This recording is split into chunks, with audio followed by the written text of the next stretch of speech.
이야기 이제 오늘 7번째 시간입니다. 사도행전은 사도들의 행전이 아니라 성령 행전입니다. 항상 우리가 이것을 잊지 말아야 됩니다. 이 책의 주인공은 사도들이 아니고 누구라고요? 성령님이세요. 성령님께서 다양한 기적을 행하시고 사도들은 뭐합니까?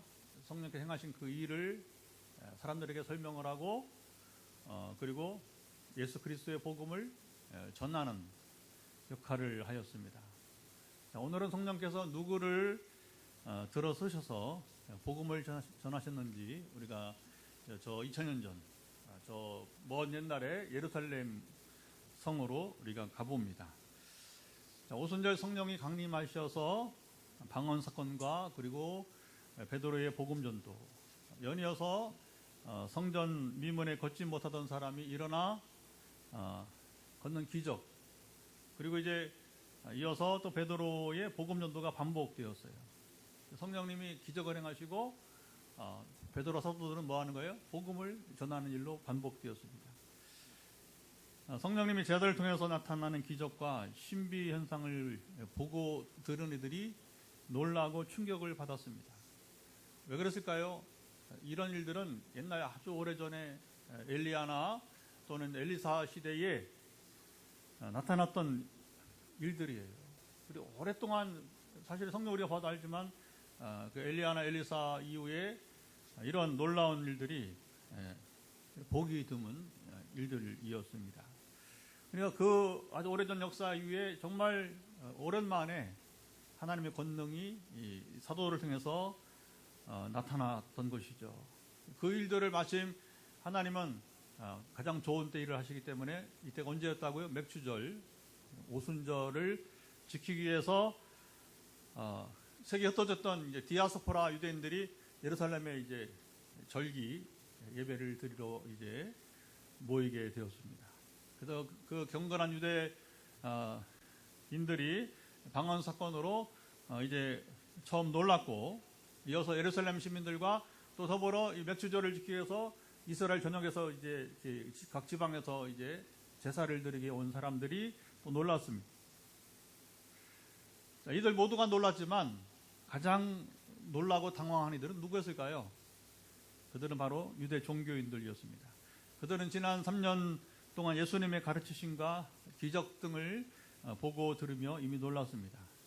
예수님을 시기하고 끝내 십자가에 못 박아 죽였던 유대 종교인들, 그들 중에서도 이제 최고 지도부를 뭐라 부르냐면 사내들인 공회라고, 공회. 오늘날 국회 이름이 이스라엘 국회, 옛날에는 뭐라고 하면 사내들인 공회라, 약 70명 정도로 이제 구성이 되었습니다. 그래서 이 사람들이 이제 가장 놀라면서 예루살렘을 흔들고 있는 예수님의 제자들을 그대로 두지 않았어요. 당연하죠, 그렇죠? 그들이 사도들을 공회에 불러서 신문을 했습니다. 사도들을 향한 이제 신문은, 자, 5절, 6절 보면 한번 볼까요? 어떻게 신문했는지 여기 보면 이제 한번 읽어봅시다. 5절, 6절. 이튿날 관리들과 장로들과 서기관들이 예루살렘에 모였는데 대제사장 안나스와 가야바와 요한과 알렉산더와 및 대제사장의 문중이 다 참여하여, 자, 이들은 당시 유대인들의 최상위층, 정말 최상위층 기득권을 누렸던 이들입니다. 근데 누구라고 말합니까? 장로, 서기관은 바리새인들을 일컫니다. 대제사장 가문들이었습니다. 자, 사내들인 공회의 대다수가 누구예요? 출신을 보면 다 종교인들로 구성되었음을 보여줍니다. 사도행전의 저자인 누가는 이들을 자세하게 여러분 언급한 것은 사내들인 공회원들이 사도들을 여기 신문하는 자리에 거의 빠지지 않고 모두 참여했다는 사실을 전해줍니다. 여러분, 국회여도 우리가 보면 항상 그 300석이죠, 그죠? 300석이 다 차지는 않아요. 외국에 가기도 하고 국회의원들이, 그죠? 또 개인 사정으로 오지 않기도 하고, 또 아예 게을러서 실제로 게을러서 그 국회에 참석, 정기국회에 참석 안 하는 사람들도 있어요. 비난받잖아요. 그래서 1년 중에 정기 회기 중에 국회의원 중에서 출석을 게을리한 사람이 누구냐 해도 요즘은 뭐 다 드러나니까 전자시대니까 그렇죠. 다 그게 정보가 드러나니까 이제 이 사람은 그게 딱 나와요. 이름만 국회의원 이름 치면요, 이 사람이 지난 1년간 출석 일수가 딱 나와요. 요즘은 꼼짝 못합니다. 저기 산해되는 공회원들이 거의 빠지지 않고 참여한 것은 지금 이 문제가 상당한 충격을 주고 있다는 거죠. 그리고 그들의 관심을 지금 갖게 해서 거의 빠지지 않고 이 공회에 참여를 했다는 사실을 누가는 정확한 사람이니까 전해주고 있는 것입니다. 그들은 사도들을 신문하며 질문해서 7절 볼까요? 뭐라고 질문했습니까?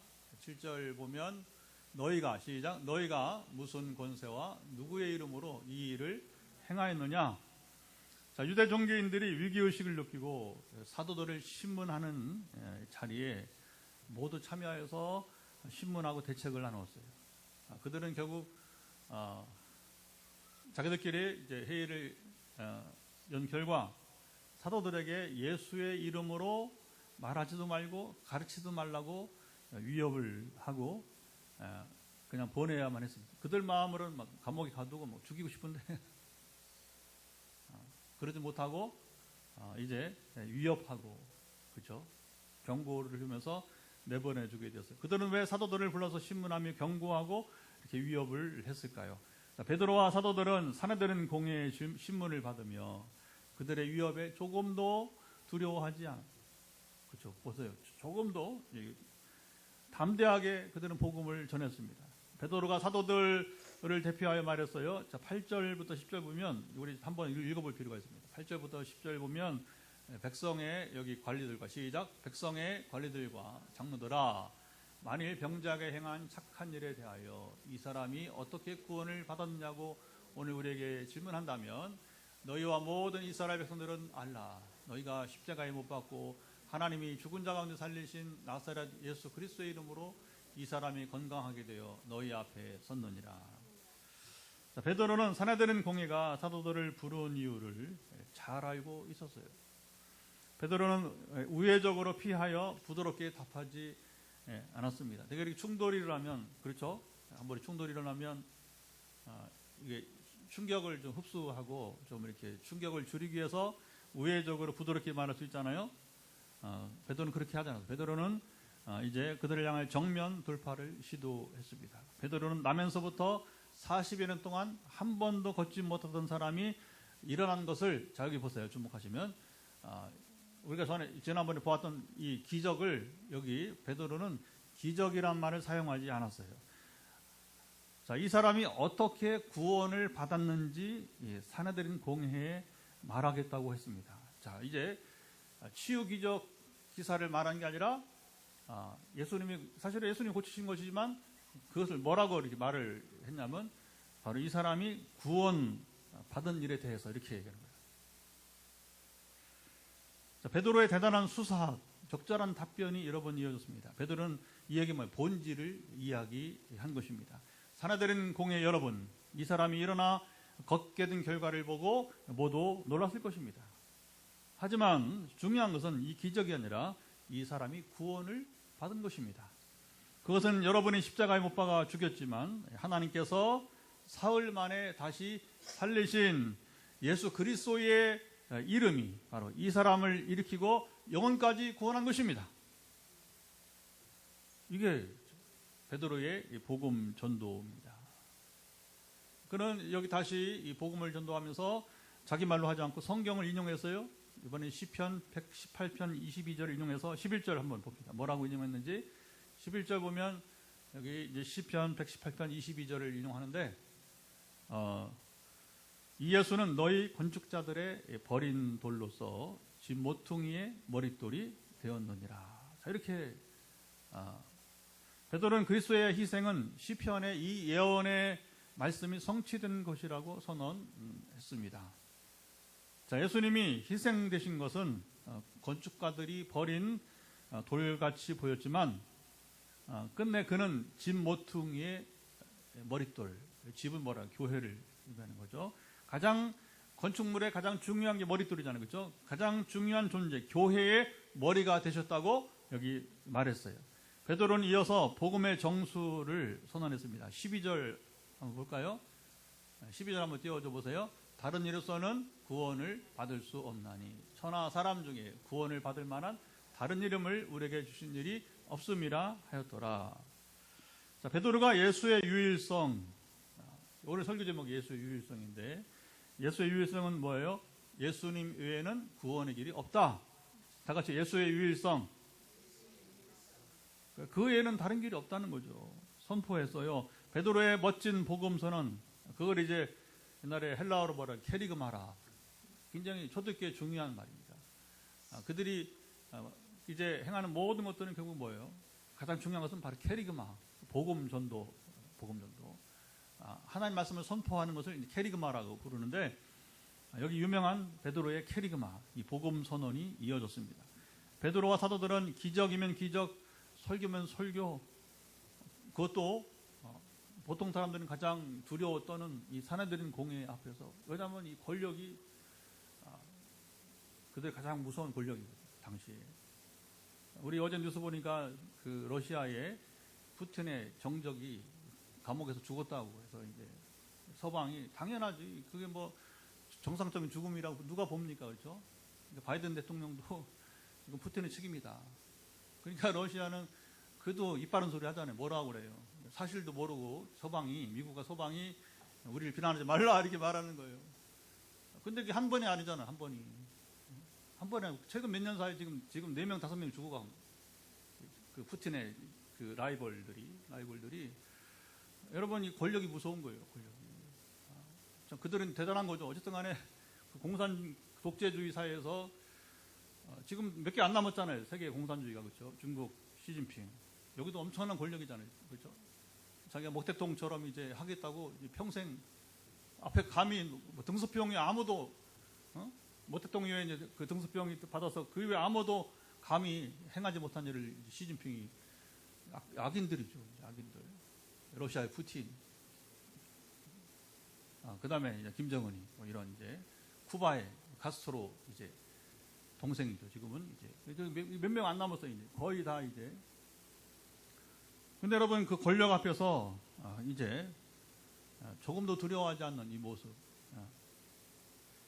그러면서 그 사내된 공회 앞에서 이 변증, 이게 뭐냐면 자기를 변호하는 말이, 그게 이제 영어로 어폴로지라고 하는데 굉장히 유명한 말이에요. 이 말은 사도들이 이 공회나 재판장에서 변증하는 게 뭐냐면 그게 전도예요. 전도. 거기서 이제 원래 변증이란 말인데 변증이 결국은 우리가 복음을 변호하는 그리스도에 대해서 이야기하는 것이니까 그 전도란 말하고 같은 이제 말이 돼버린 것이죠. 어떻게 이렇게 기적이면 기적, 설교면 설교, 전도면 전도 척척 여러분 해낼 수 있었을까요? 자, 이전에 사도들의 모습과는 전혀 다릅니다. 예수님이 공생애를 시작하시며 하나님 나라 복음을 선포하고 가르치셨습니다. 주님은 사람들이 이 복음을 듣게 하기 위해, 자, 여기 주목해 보세요. 주님 왜 기적을 행하세요? 왜 신비현상을 나타냈습니까? 바로 그들이 하나님의 나라 복음을 들을 수 있도록 이제 이게 수단, 동기부여를 행하신 거예요. 우리가 성경에 나오는 기적 기사를 보면서 기적이 중요한 게 아님을 늘 우리가 알아야 돼요.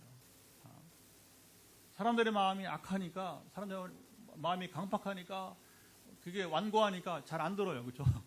그러니까 뭐예요? 그들의 마음을 열기 위해서, 그렇지 않다, 하나님 살아계시다, 하나님 지금도 통치하신다, 할렐루야, 그걸 드러내려고 부득이하게 어떻게 보면 이제 그런 기적이나 신비현상을 나타나시게 이적과 기사를 행하셨습니다. 귀신을 쫓아내면서 사람들이 사탄의 권세로부터 완전히 자유하게 하셨습니다. 그렇잖아요. 왜 주님이 가신 곳마다 귀신이 자수해요? 스스로 자기를 나타납니다. 그게 뭐냐면 이게 힘의 세계를, 영적 세계의 힘의 권세, 예수님이 만왕의 왕이시다. 어떤 귀신도 다 자기를 드러냅니다. 오늘 우리도 선교지 가면 이번 3월도 하여튼 유럽, 아프리카 하지만 가면 여러분 그냥 이렇게 조용조용히 설교해도 그 안에 귀신인 사람들은 정체를 드러내는 거예요. 이 힘의 세계입니다. 영적 힘의 세계를 말하게 되는 것이죠. 중요한 건 뭡니까? 그들을 그 속에 들어가 있는 귀신이 나와서 자유케 해야 되는 겁니다. 그래 완전한 자유인이 되는 것이니까. 할렐루야. 예수님이 행하신 이런 일들을 행하시게 된 거예요. 주님의 복음 전파와 가르침을 듣고 기적을 보면서 사람들의 마음이 자연스럽게 움직이기 시작했어요. 예수 선생은 기존의 서기관들, 그러니까 랍비들과는 다르다. 주님에 대한 소문이 유대 전역에 전파되게 됐습니다. 가르치는 내용도 얼마나 확실하게. 전에 보통 유대교 스승들은, 랍비들은 그냥 뭐 적당히 하는데 예수는 그렇지 않아요. 확실하게 우리가 알아듣게, 그리고 질문에 막힘이 없고, 그렇지 않아요. 그렇죠? 질문에 막힘이 없고, 그리고 고치지 못할 병이 없고, 때로는 뭐 자연을 향해서 명해도 자연이 순종을 하고. 자, 예루살렘에 이때 이 소식을 듣고 가장 긴장한 사람들이 바로 유대 종교인들이었습니다. 예루살렘에 있는 지도부에서는 예수님의 공생의 현장에 사람들을 보내서 관찰하겠습니다. 주님이 가르치시는 내용과 그리고 이제 선포하는 말씀, 행하시는 기적에 이르기까지 자세히 관찰해서 예루살렘 지도부, 사내들인 공회에 보고하도록 했습니다. 그들은 보고를 받을수록 깊은 고민에 빠지게 되었어요. 고민이 변해서 뭐가 됩니까? 시기심으로 가득 차고 그들은 주님의 흠을 이제 찾으려고 했습니다. 그래서 쓸만한 똑똑한 이제 젊은 서기관들을 예수님께 보냅니다. 그래서 모르는 척하면서 질문을 하고, 그러나 사실은 예수를 시험하고자 한다. 이런 말이 있죠, 그렇죠? 예수를 시험하고자 한다. 예수님을 이제 넘어뜨리려고 이제 약간의 지식을 발휘해 보기도 했습니다. 그들이 온갖 방법을 동원해 보지만 아무 소용이 없었습니다. 하나님의 아들이신 예수님이 유대 종교인들의 지혜에 여러분 비하겠습니까? 지혜만 아니라 능력에서도 비교 불가였어요. 근데 그들은 주님을 죽이기로 작정했습니다. 여러분, 이게 무서운 겁니다. 시기심으로 해결이 안 돼요. 어떻게 합니까? 그들의 능력밖에요. 그러면 결국은 이제 죽이는 것밖에 없는 거예요. 이게 예수님만이 아니라 세상 만사가 다 그래요. 자기들이 분명히 악한 일은 잘못되는 줄 알면서도 이게 뭐 상대방을 어떻게 할 수 없으면 어떻게 하냐, 죽이려고 하는 거예요. 참 무서운 겁니다. 이런 일들은 뭐 이제 성경만 아니라 일반 역사에도 보면 나타나 있어요. 어제도 보니까 이제 고려 거란 전쟁 보니까 거기 이제 고려 현종의 그 아내들, 그러니까 이제 왕후들 얘기 나오잖아요, 그렇죠? 근데 보면 여성들이 권력 다툼이 있잖아요. 그러니까 이제 왕후가 밑에 또 후궁들이 있는데 그 미운 이제 그 후궁을 내치려고 이제 해서는 안 되는 야비한, 여러분 이제 그 이제 장군들하고 이렇게 모의하는 모습이 나오더라고. 근데 그게 결국은 뭐예요? 처음에는 그게 자기가 이기는 길이라고 생각하지만 자기 생명을 단축시키는 거예요. 네, 여러분, 하나님은 살아계십니다. 그러니까 이제 그런 사람들이 악한 일이 잠깐은 그 모사가 발휘된 것처럼 보이지만, 지금 뭐 이런 얘기 저는 예수님 얘기도 하고 뭐 현종 부인들 얘기도 하고 이렇게 하는데 보면 잠깐은 승리하는 것처럼 절대 그렇지 않아요. 하나님 여러분 결코 악이 승리하게 하지 못하게 하십니다. 역사 귀한 교훈이 되는 것이죠. 자, 이런 과정을 통해서 이 주님이 십자가에 못 박혀 죽으시고, 그러나 주님은 부활하시고 승천하셨습니다. 주님은 승천하시기 전 제자들에게 성령을 보내주겠다고 약속하시고, 이제 며칠, 그렇죠, 이제는 시간이 다 된 거예요. 며칠만 기다리라고 당부하셨어요. 주님이 약속하신 성령이, 주님이 승천하시고 이제 열흘 만에 임하시고, 주님이 전하셨던 하나님의 나라와 복음, 기적이 이제 전에는 주님의 공생에 주님을 통해서만 말씀이 선포되고 기적이 행해지고 하늘나라 복음이 전파됐는데, 이제는 제자들을 통해서 똑같이 주님이 가르치고 전파하고 치유했던 일들이 사도들을 통해서 나타나기 시작한 것입니다. 자, 이 일들이 예수님을 십자가에 못 박아 죽인 유대 종교인들에게는 큰 부담이 되었습니다. 왜냐하면 예수를 죽이면 끝난 줄 알았잖아요. 실제로 가야바 같은 이 악한 대제사장은, 야, 너희들 간단하다, 아주 지혜로운 척했어요. 왜? 한 사람이, 예수님 한 사람이 우리 민족을 대신해 죽으면 이게 끝날 일이다. 이게 아주 여러분 양면이 있어요. 그래서 사실은 이 가야바가 말한 이 말은 복음이었습니다. 예수 한 사람이 죽으심으로 유대인만의 온 세계 민족이 구원받게 되었습니다. 할렐루야. 그러나 가야바 본인은 그 악한 일의 중심에 섰기 때문에 하나님께 대해서 해서는 안 되는 피 흘림을 한 거, 의인을 죽였으니까, 하나님의 아들을 죽였으니까, 그죠? 그래서 뭐라고 나중에 뭐래요? 군중을 선동해서 이 핏값에, 예수를 죽이는 핏값에 대해서 우리와 우리 후손에게 돌리라고 하잖아요. 이건 더 겁없는 소리를, 무책임한 소리를 하는 거예요. 그리고 이 일이 결국은 나치에서도 여러분 홀로코스트라고 해서 굉장히 대학살을 당했지만, 당시 로마 주 70년에 로마 디도 장군에서 100만 명 기본으로 죽고 나머지도 셀 수 없는, 그러니까 수백만 명의 유대인들이 결국 대학살을 당하는 계기가 된 거예요. 그러니까 그들이 이 악한 일을 행하고 다시 제자들이 얘들 보게 이상하네, 저 무식한 놈들이 하면서 이제 그들이 행하는 게 이게 보통 다시 예수님이 행하셨던 일들을 가르침이라든가 이제 기적을 재현하니까 그들이 이제 할 말이 없었어요. 사내들인 공회는 결국 사도들을 나가 있으라고 이제 자기들끼리 논의하게 되는데, 뭐라고 합니까? 이 사람들을 어떻게 할까? 자, 이 일이 예루살렘에 사는 모든 이들에게 알려졌고, 그리고 사실 자기들도 여기 인정합니다. 부인할 수 없지 않느냐. 그들이 내린 1차 결의는 뭐냐면, 이것이 민간에, 그러니까 예루살렘만 아니라 온 이스라엘의 민간에 퍼지지 못하게 그들을 위협하여서 이후에는 예수 이름으로 아무에게도 말하지 말게 하자. 그들이 1차 봉합할 수 있는 건 이거밖에 없는 거죠. 자기들도 부인할 수 없는 이 놀라운 일인데, 그러니까 하나님이 행하셨던 것이죠. 하지만 이게 참 답답한 노릇입니다. 이걸 빨리 인정하고 그들도 회개하면 되는데 안 하겠다는 거죠. 그렇죠? 그리고 자기들의 리더십이 무너진다고 생각을 하니까 이 사실을 이게 숨기는 것밖에 없다 하는 거죠. 그게 전에 부활 때는 뭐라요? 부활 때는 제자들이 훔쳐갔다리 거짓말하게 하잖아요. 그래서 그 책임은 우리가 지겠다 하면서 이제 이 사건으로 제자들의 영향력이 점점 커질 텐데, 이 일이 더 이상 퍼지지 않게 막지 않은 위기의식을 나타나게 되었습니다. 이게 16절, 18절 말씀이에요. 자, 위축되고 위기감을 느꼈던 유대 종교인들과는 대조적으로 베드로와 사도들은 아주 정말로 기세등등했어요.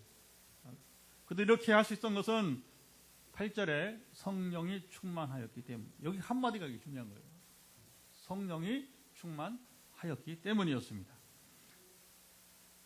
방언 사건도 걷지 못하던 자가 일어난 것도 성령께서 행하셨듯이 사내들인 공회 앞에서 담대하고 정확하게 복음을 전할 수 있었던 것도 성령님이 베드로와 사도들과 함께 하셨기 때문이에요.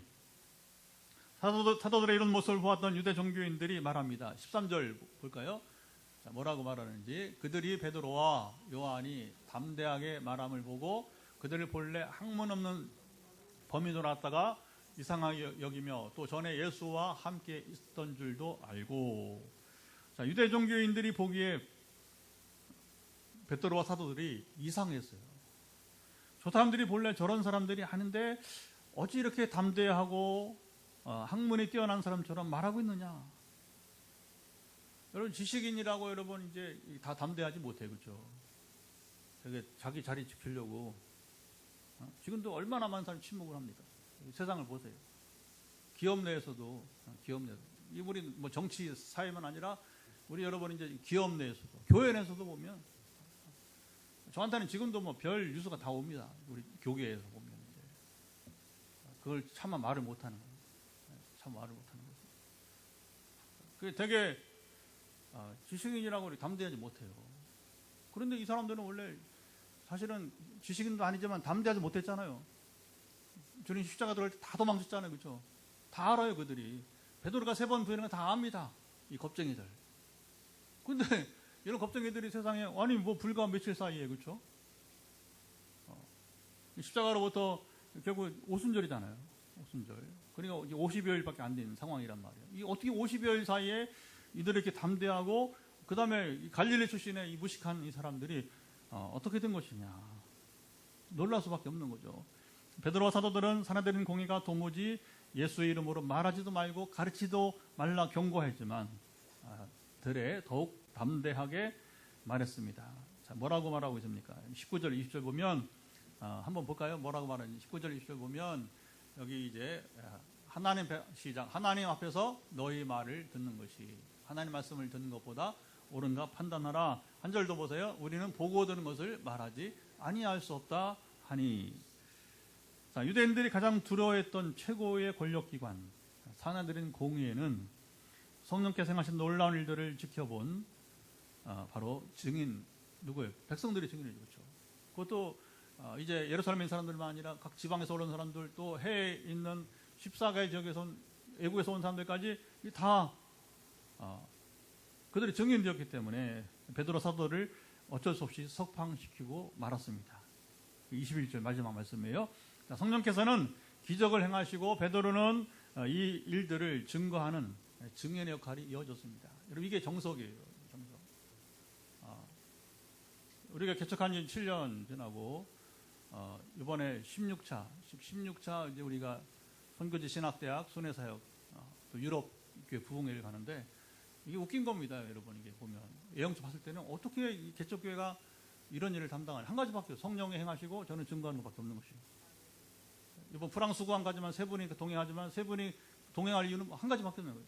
하나님 내게 베푼 은혜를 증거하는 겁니다. 보고 들은 것을. 그렇죠.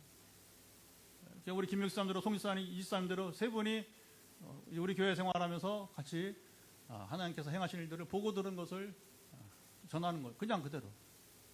여러분 증거는 바로 그거밖에 없는 거예요. 우리가 자기 말을 하는 게 아니에요. 그냥 간단하게 성령은 일하시고 우리는 행하심을 증거하는 자가 되게 되는 것입니다. 저는 저대로 하나님 우리 교회에서만 행하지 않잖아요. 전화로 역사를 하시고 그러니까 영상으로 우리가 메타포스로 역사하고 막 그러니까 이제 그 증거거리가 그리고 지난 16차 세계를 아시아와 아프리카, 유럽을 다니면서 하나님 행하신 일들을 그러니까 증거할 수 있는 것이 있으니까 하나님은 계속 새 네트워크로 또는 갔던 데를 반복해서 이렇게 해서 우리로 이제 증인 역할을 담당하게 하신 것입니다. 성령님은 사내들인 공회 앞에서도 베드로가 적절히 복음 제시를 하도록 여기 중요합니다. 지혜와 담대함을 주셨어요. 베드로의 담대함, 베드로의 지혜가 아니라 성령께서 충만하게 베드로 함께 하실 때 베드로가 여러분 담대하고 그리고 뭐냐면 복음을 전하게 된 겁니다. 우리가 아는 바가 전설이지만 이후에 베드로가 비겁한 모습이 몇 번 나와요. 그걸 하나는 사도 바울이 증거합니다. 사도 바울이. 뭐라고 증거합니까? 베드로가 유약함. 이제 이방인들하고 식사를 하고 있는데 유대 종교인들이 들어오는 거예요. 그러면 그냥 밥 먹어야 하는 거죠? 근데 뭐냐, 유대 종교인들 그러니까 겁을 먹고 뭐냐면 자리를 피하는. 나는 이방인과 식사 안 했다고 하는 거죠. 그 정도 연약한 사람이에요. 그러니까 바울이 그거 보고서 저런 사도가 다 있나고. 여러분 이 사도의 계열에서는 베드로가 수장이잖아요. 바울은 저 꼴찌예요. 꼴찌. 아주 젊고 그다음에 이제 뭐 이 사도의 계열에서는 뭐 인정도 못 받은 사람인데 근데 그가 보기에도 어떻게 저렇게 유약한 사람이 수장이냐 이제 그 말 한 거야. 결국에 갈라디아서 보게 되면 그게 또 뭐가 나옵니까? 나중에 로마에 가서 이 복음을 전하다가 물론 여기 양면이 있는데 베드로가 이제 어쨌든 로마를 빠져나가려고 하잖아요. 그때 주님께서 나타나셔서 베드로를 만나 주시는데 그러니까 주님이 떠나시려고 하니까 그게 코바디스 도민에 주님 어디로 가시나니까 그 현장에 작년에 독일 부흥회하고 이제 귀국하기 전에 거기 가봤어요. 코바디스 도민에 그 자리라고 하니까 아주 마음이 좀 이렇게 베드로의 연약한 점들이 있어요. 그런데 지금은 안 그랬단 말이에요. 왜 그런가요? 차이가 성령이 충만할 때와 그렇지 못할 차이가 있는 거예요. 물론 로마에서 이제 그 도피하는 것은 베드로 본인의 의지가 아니라 당시 교회의 의지였다. 그렇게 말한 경우 그게 나는 맞는 것 같아요. 오히려. 왜냐하면 베드로 한 사람이 지금 죽어도 뭐 그 순교자가 되지만 그러나 베드로한테 할 일이 더 있으니까 할 일이 많으니까 그냥 보통 사람 한 명 주는 것보다는 교회 유익을 해서 사랑해 줄게. 그래서 이제 내보냈다고 하는 이제 코바디스의 영화를 보면 거의 그렇게 나옵니다. 뭐가 뭔지 몰라요. 그러나 어쨌든 간에 그런 거예요. 똑같은 사람인데 어떤 데는 막 비겁하고 어떤 데는 막 이렇게 뭐 무소불위의 권세 앞에 담대하고 할렐루야. 우리가 이제 성령의 충만에 따라 정도에 따라서 그러니까 여러분 우리가 자신할 수 없는 거예요. 그게 우리 스스로 힘이 아니라 성령이 도와주셔야 되는 것입니다. 지혜도 마찬가지. 지혜도 베드로는 예수님의 유일성을 그들 앞에서 설교했습니다. 베드로는 평생 걷지 못하던 사람이 일어난 것은 너희가 십자가에 못 박은 나사렛 예수께서 구원한 사건이라. 이렇게 확실히 이게 복음이죠. 선포했습니다. 이 사람같이 우리 인류를 구원하실 분은 천하 사람 중에 예수 그리스도밖에 없다. 이렇게 12절에 선언했습니다. 유명한 복음 선포죠. 다른 이로서는 구원을 받을 수 없다고 했습니다. 예수의 유일성입니다. 다원주의자들은 구원의 길이 단수가 아니라 복수라고 주장합니다. 어제 이제 토요일 날 저녁에는 또 1시간 우리 가족, 우리 밑에 동서들 두 가정하고 양육반을 시작을 했어요. 근데 재미있는 건 그 두 부부랑 누가 있냐면 이제 우리 둘째 동서 아이가 결혼을 늦게 해서 이제 초등학생이에요. 초등학교 지금 4학년인데 이 아이가 꼭 여기서 참여하는 거예요. 그리고 완전 막 늘 큰이 보고 하면서 얼마나 잘 따르는지 몰라요. 어떻게 애가 그렇게 잘 자라는지 모르는데 그러면서 제가 이 다원주의 설명을 했어요. 선우야 하면서 잘 들어봐. 다원주의가 뭔지. 영어를 배우니까 그게 조금 더 나아요. 싱귤러가 뭔지 아니? 단수예요, 단수. 플루럴 뭐야? 플루럴 복수. 구원의 길은 여러분 이제 복수가 아니라 단수라는 겁니다. 하나밖에 없다는 것입니다. 예. 근데 이제 다원주의는 뭐냐면 왜 구원의 길이 기독교에서 말하는 예수님밖에 없느냐? 등산을 이렇게 산이 있으면 여러분 이제 그 등산 코스는 여러 군데 있잖아요, 그렇죠? A 코스, B 코스, C 코스, D 코스 있는데 그러나 이제 정상에는 다 만나지. 이런 식으로 이제 세상 지식으로 설명하는 거예요. 그러나 여러분 간단합니다. 구원의 길은 등산길이 아닙니다. 그게 그렇게 이제 비유할 수 없는 것이라고 하는 거죠. 구원의 길은 예수 그리스도밖에 없습니다. 베드로와 요한은 무시무시한 산해된 공회의 신문과 판결을 조금도 두려워하지 않았습니다. 그들이 위협하고 경고할 때에도 우리는 너희 말보다 하나님의 말씀을 듣는 자들이다. 우리는 보고 들은 것을 말하지 않을 수 없다고 선언했어요. 이 세상에서 가장 멋진 사나이들의 모습. 사도들이 이제 진정 더 이상 겁쟁이가 아니라 정말 사내들이 여러분 되었습니다. 사람을 두려워하지 않고 하나님을 두려워했던 사도들의 멋진 여러분 모습이에요. 오늘 우리도 세상을 향하여 이 모습이 있어야 합니다. 베드로와 사도들처럼 성령이 충만하여 사람들이나 사탄의 권세를 두려워하지 않는 것입니다. 오직 하나님을 경외하는 두려워하는 성도들입니다. 이 시간 다 같이 일어나 찬양하면서 우리가 기도했으면 좋겠습니다. 우리도 성령 충만하여 담대하게 하나님 말씀을 전하게 하옵소서. 베드로와 사도들처럼 성령께서 행하시고 우리는 보고 들은 것을 증거하는 교회요, 우리 증거하는 개인의 삶이 되기를 원합니다. 오늘 찬양은 주품에, 우리 마지막 찬양 주품에 찬양하도록 하겠습니다.